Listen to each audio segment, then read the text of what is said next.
Good morning guys. Pasok na naman 3 days in a row. Medyo pagod ng konti. Marami ring natutunan. Lalo na ngayon mag-isa na.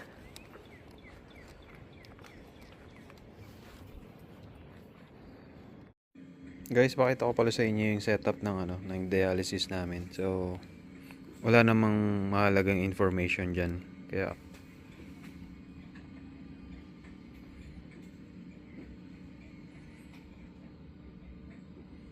so, doon ako nakaupo. Doon ang nakaupo ang mga charge nurses. Tapos, dito naman ang tech. Pauwi na pala ako, guys.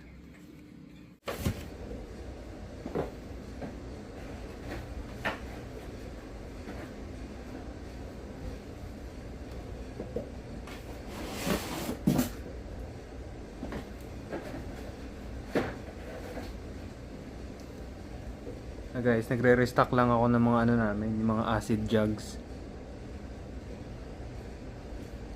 Kasama sa trabaho to.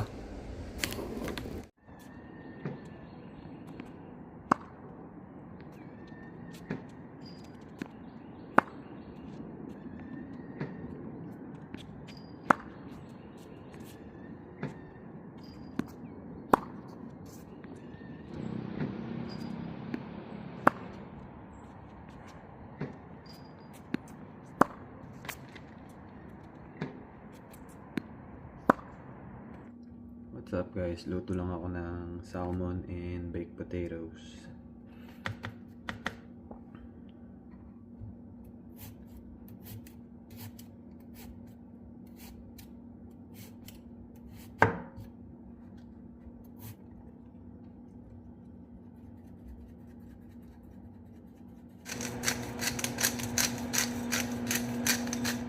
So yan, nakasalang na temp 375 para maluto rin yung loob ng even time. Start tayo 17 minutes.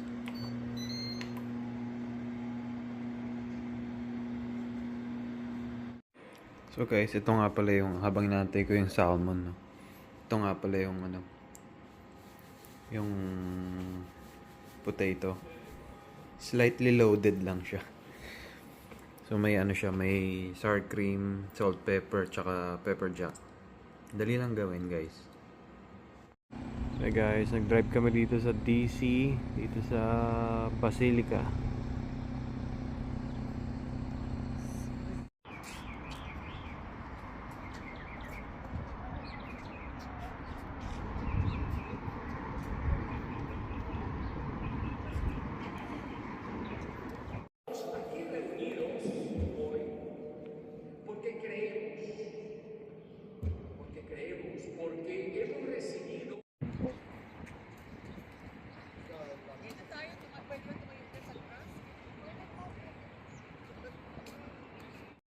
Ayun na naman, pantropiko na naman. LSS na naman yan. Kaninang umaga, pagkagising ganun na naman yung sound trip hanggang ngayon ba naman? Hindi na nga, oo, iba. Guys, gusto niya ibigay ko pa sa kanya yung buong yung sahod ko. Naulog niya yung phone niya, nabasag yung screen, asing wasak na wasak daw. Pag-uwi niya sa bahay, lungkot-lungkot niya. Binigyan ko siya ng pampagawa niya. Sabi niya, dapat daw yung sahod ko pa yung binibigay ko daw sa kanya. Buong. It should be a crime. No. It's a, tawag dito, it's a slavery. It should be a crime. Form of slavery. And we're here sa Rio. Mga tao naka na papakita na ng mga balat na. Ayaw, balot na balot. Kami balot. Balot. Sila balat.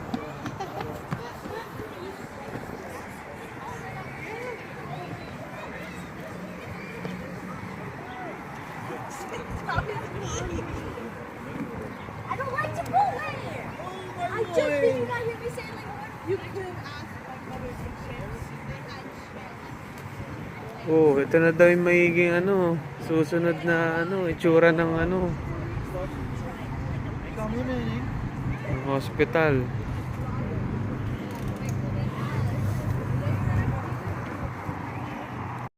Hi guys, sinusulit lang namin yung ilang days off namin. Ako, meron akong 3 days off. Last day ko ngayon, balik ako bukas. 3 days in a row ako papasok. And then 3 days off ulit. So, not bad. Siya, naka 4 days off siya. Yes. May nakipag-swap. Kaya 4 days off. Pero 3 days straight din ako. In today's video, may maikling topic lang tayo. May nagtatanong na paano daw kami nakapag-adjust sa tipping culture dito sa Amerika. Okay, punta kami sa DC, sa Botanical Garden. Gusto niyo ano, pasyalan. So, pag-usapan natin tipping culture, mauna muna ako. Hindi naman sa akin surprising yung ano, tipping culture kasi noon pa man, nung nagbabakasyon kami dito as family, nung bago pa kami nag-migrate dito, alam ko na talagang may ganun. At alam ko ang percentage yun. Kaya nung dumating kami dito, and living here, inaccept na namin na part yun talaga ng ano, ng culture. Every time na magda-dine in ka sa labas, kailangan talaga, mandatory kasi yun talaga dito guys. And tatanggapin nyo siya as talagang kasama siya. And lalo na yung mga tax, 'di ba? Yung final, kunyari yung sa menu, ganito yung presyo. Tapos hindi pa included yung tax, magugulat na lang kayo na ano na yung final bill ganito yung including na yung tax. Hindi pa kasi siya kasama dun sa presyo makikita nyo. So ayun, so yung sa tip dito, kung wala kayong baon na matinding English, okay, kailangan mag-tip kayo kasi makakaranas kayo ng ano dito na slight na aawayin talaga kayo ng ano ng server kapag nakita niyang kulang yung tip mo. And may mga tip, ang tip ko lang din tignan niyo, i-google niyo lang sa kung saang state kayo yung pinakamababang tip doon, anong percentage ba. So, ganito kasi yun guys, kapag nag-tip kayo ng pinakamababa, sabihin natin na pinakamababa dito sa Maryland na may titip nyo is 15%. Pag nag-tip kayo ng 15%, parang lumalabas na na bad service yung yung binigay sa inyo. So, pinaka-safe dito, upon research 18%, yun yung gitna. So, dati kasi yung pinakamababa 10%, kaya ang dali lang niyang i-compute, Kunyari, ang bill mo $90, edi $9 ang i-tip mo. Parang gano'n. So, yun lang. Medyo mapapahiya kayo dito kapag nag-tip kayo ng mababa or hindi kayo nag-tip, habulin talaga kayo hanggang labas. Kasi alam ko it sounds ridiculous na yung mga nagse-serve dito parang umaasa sila sa tip. Parang yun na yung nila yung sahod nila. Umaasa sila sa tip mo. Yung sinasahod nila. Parang ganun yung concept. Which is, alam kong tayong mga Pilipino iniisip natin na bakit sila umaasa sa tip? Hindi ba sila sinasahuran ng company? So masahod pa rin naman yata sila, pero parang alam ko mababa lang talaga yung sahod nila, kaya sila talaga yung mga workers na umasa sa tip kasi mababa yung sahod nila. Ikaw, ano mo share mo sa pantay naka-adjust sa tipping culture? Basta kung lang yung lowest na tip na pwedeng ibigay dun sa receipt. Minsan kasi yung receipt pag nakuha mo na, nandun na yung tip sa pinakababa. Like kung 18, 20, or ano bang highest yun. So, usually 18 yung pinipili mo. Pero pag walang nakalagay, yun. Minsan 15, yung 15 minsan nakakalusot 15% yun. At least 15% yung binibigay ko na tip. pag bare minimum yung service na binigay ng server, yun yung tip na binibigay ko. Pero pag yung as in super friendly, super nice, siguro magbibigay ako ng 20, pero hindi ako nagbibigay ever ng highest. Pero ano no, hindi ka siya kasi katulad dito na pag nagbigay tayo ng tip sa Pilipinas, 'di ba? As in talagang maski magkano, as in talaga yung genuine yung gratitude na yung yung thank you na marireceive natin sa mga nag-serve sa atin. Dito, maski malaki yung tinip mo or mababa, wala lang, nonchalant Saka lang sa talaga atin sila. kasi, Ganun eh. may service fee na eh. Oo. May service fee na. So, kung may tip, so any amount would do pag sa Philippines. So, siguro treat it as part na talaga ka. Kunyari magda-dine in kayo talaga, no? Talaga mag-tip kayo. Kasi Pero minsan, yung mga fast food, parang pagka nag-swipe ka ng card mo, merong tip na lalabas dun sa card reader. Hindi ako nagbibigay. Which okay lang pag yung mga... minsan self-service na lang, humihingi pa rin sila ng tip eh. Ewan ko ba? Pwede, siguro pag gano'n pwede pa ang mga pwede na lang eh. Mababang tip na lang. Oo, minsan may 10% na nag-a-appear. Oo. Yun ang pipiliin ko kung ano yung lowest. Kasi self-service naman eh. Pero yun nga, kung wala kayong baon na matinding English, huwag kayong makikipag-away na hindi kayo magtitip. Yun lang naman. Kwento mo yung... Okay lang naman hindi mag-tip pero ready niya yung mukha niya na na mamamahiya talaga sila. Yung sa dim sum. Katulad ng may one time kumain kami sa dim sum dun sa may Silver Spring. So siguro nasanay sila na 10% yung yung binibigay na tip o mababa. So nagreklamo yung nag-serve sa amin. Bakit ganito yung tip niyo? Chinese yun. Ganito yung tip niyo. Hindi ko deserve yung ganito kababang tip. Dapat ganito tinip niyo sa akin. So gano'n. Yun lang naman treat it as part na pamumuhay dito talaga mag-tip. Parang isipin nyo na lang, mapapawin nyo naman minsan masahod ng mga kayo eh. O kung as nurse or nurse din yata kasi nagtanong eh. As nurse na, wala lang yun, yung pang tip nyo, wala yun, mapapawin nyo yun. Saka isipin nyo na lang din yung server. Magkano lang din yung income nyo. Parang tulong na lang din sa kanila. Dapat tayong mga nurses, pwede rin tayo mingi ng tip, no? Hindi na nga tayo tinataasan ng sahod, hindi ba tayo pwede mag-tip? Mingi ng tip. Punas ng puwet. Punasan ko yung puwet niya na malinis tipan niyo. Joke lang yan. And next, may nagtatanong pala kung sa rehab rehab related question to sa nursing kung nurse pa rin ba yung nagbubuhat ng pasyente when it comes to transfer bed to wheelchair to bed, vice versa, or kung ano man, kung nurse pa rin ba ang nagbubuhat. I mean, kahit naman hindi rehab. Oo, regardless of area, kahit sa MS ka, Ikaw pa rin. magta-transfer ka pa rin ng patients. I mean, in general, scope mo lahat. Pag-transfer lahat, may i-delegate ka lang. Pwede mo i-delegate sa... Kaya may CNA. Sa PCT or PCA. Tsaka may mga transfer equipment naman na pwedeng gamitin. Oil lift, Sa mga rehab, steady. Oo, sa rehab sobrang sulit namin yung... Kompleto naman ng transfer, ng transfer device eh. Oo, Sara Kaya Steady, Sara Plus, Oil lift. Yeah. Pero maganda sa rehab, may advice na kasi ng physical therapy kung ano yung recommended nilang device pang transfer sa pasyente. Kasi sila yung tumitingin kung ano yung matotolerate ng pasyente, kung anong klaseng transfer device. Saka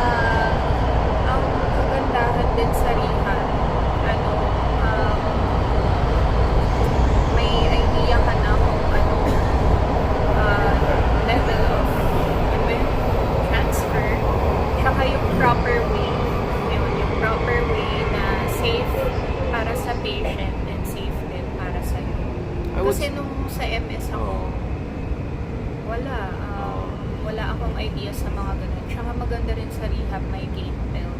I would say sa rehab, hindi siya cons na ikaw yung bubuhat para sa pasyente kasi may collaboration ng therapy.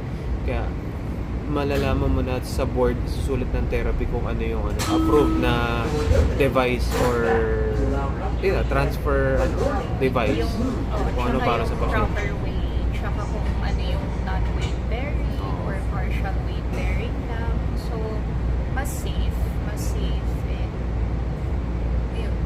Kasi Tsaka sa proper. med-search nyo, parang ikaw na yung bahala, no? Kung O, anong ikaw na judgment, kung bahala, anong... kung anong judgment mo, kung gagamit ka ba ng Saraplas, Arcetti, or ng Hoyer lift.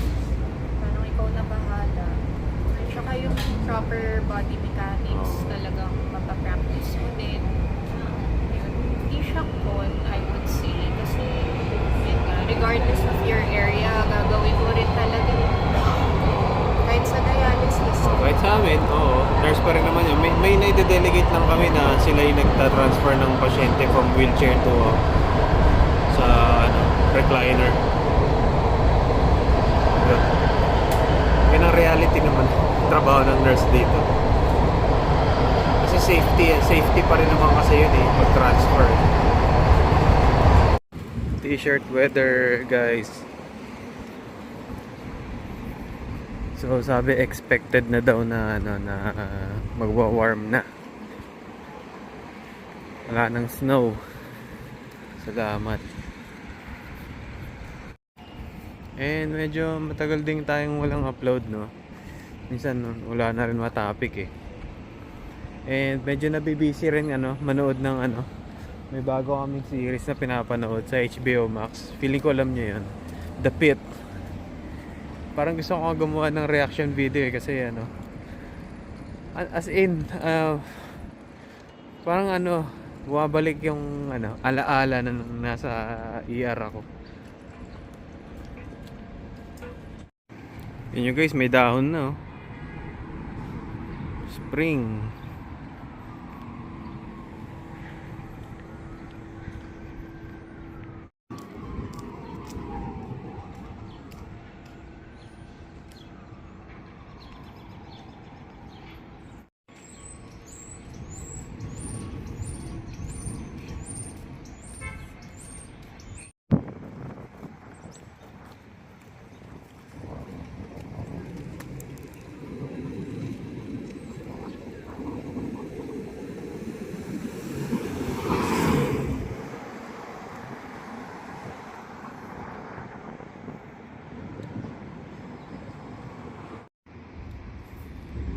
May mga tulips pa. By the way guys, i-check out namin itong United States Botanical Garden here in Washington DC. I believe yung entrance nandun. And I hope walang bayad. I assume wala naman bayad yan. Mostly kasi ng mga dito, ng mga museums and yung mga ganito, walang bayad.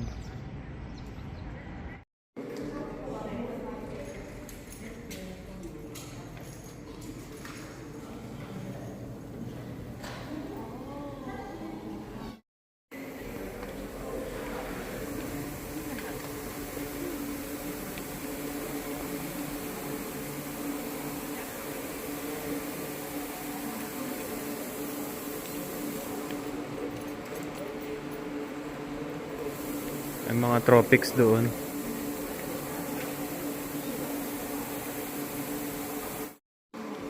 See how little those flowers are? They actually grow on the bark of the tree, and we have to pollinate them. An insect has to come by and pollinate them, take the pollen, and we have a man who comes and do it because we don't like to have a lot of. We wanted to connect the science to our daily experience. That's amazing.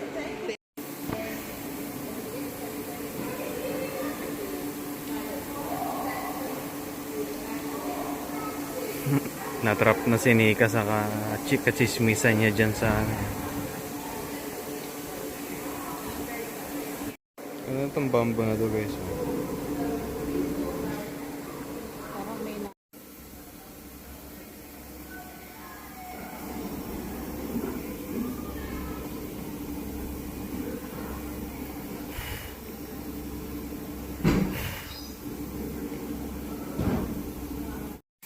guys yung mga ancient daw na ano na mga plants.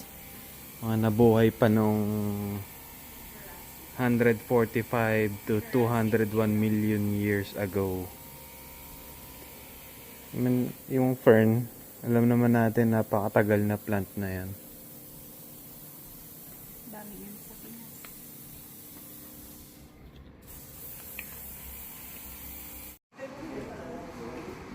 Laki naman ito.